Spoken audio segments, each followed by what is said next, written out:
თუ შეიძლება უფლება მომეცით თქვენს მსმენელს სრული სურათის დანახვაში დავეხმარო. მომავალ კვირას ევროპის სხვადასხვა ქვეყანაში უნდა შევხვდე მოსახლეობას და ვისაუბროთ ევროკავშირისა და ნატოს მომავალზე. მაგალითად, საუბრის ერთ-ერთი თემა იქნება შესაძლებელია თუ არა, რომ გერმანიამ დატოვოს ნატო. პირადად მე მიმაჩნია, რომ ეს ასე მოხდება. ასევე ვისაუბრებთ საფრანგეთის პერსპექტივებზე. თუ როდის ეყოლება ამ ქვეყანას ახალი მთავრობა და როდის გამოვა საფრანგეთი ნატოდან. ამ თვალსაზრისით საინტერესოა ავსტრიაც. ევროპის მასშტაბით ძალაუფლებას მოიპოვებენ ისეთი პოლიტიკური ძალები, რომლებიც აღარ არიან კეთილგანწყობილნი ნატოს ალიანსის მიმართ. ეს ყველაფერი კი თავის მხრივ ამერიკის შეერთებული შტატების ევროპული პოლიტიკის რღვევას გამოიწვევს.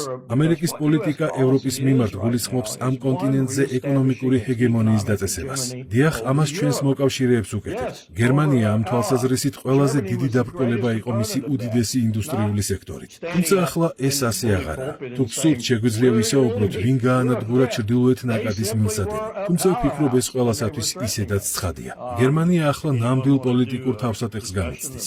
რთულია იმის განსაზღვრა, თუ როგორ განვითარდება იქ მოვლენები, მაგრამ ვფიქრობ, მაღალია ალბათობა იმისა, რომ მათ ნატო მალე დატოვონ. ეს კი ყველაფერს შეცვლის. ახლა ჩვენ ვცდილობთ შევქმნათ და გამოვიყენოთ მარიონეტული ხელისუფლებები ჩვენ სასარგებლოდ, როგორც ეს უკრაინაში გავაკეთეთ. საქართველოს კი ძალიან ცდილობს არ გახდეს უკრაინის მსგავსი მარიონეტული ქვეყანა, რადგან ადრე თქვენ ამის გამოცდილება უკვე მიიღეთ, როდესაც რუსები საქართველოში შემოიჭრნენ. ჩვენ ამერიკელები მარიონეტულ სახელმწიფოებს ვიყენებთ, რათა მათ გააკეთონ ის, რაც ჩვენ გვინდა რომ გააკეთონ. ანუ გამოფიტონ რუსეთი. ჩვენ არ გვადარდებს საქართველო. არ მსიამოვნებს ამის თქმა, მაგრამ ეს ასეა. რასაკვირველია, აქ არ მოვიაზრებ ამერიკელ ხალხს. გულისხმობ ამერიკის როგორც დემოკრატიულ, ისე რესპუბლიკურ მთავრობებს და deep states, რომელიც რეალურად მართავს ამ ქვეყანას. გამოიწერე და გაიგე ამბები ლიბერალური ცენზურის გარეშე.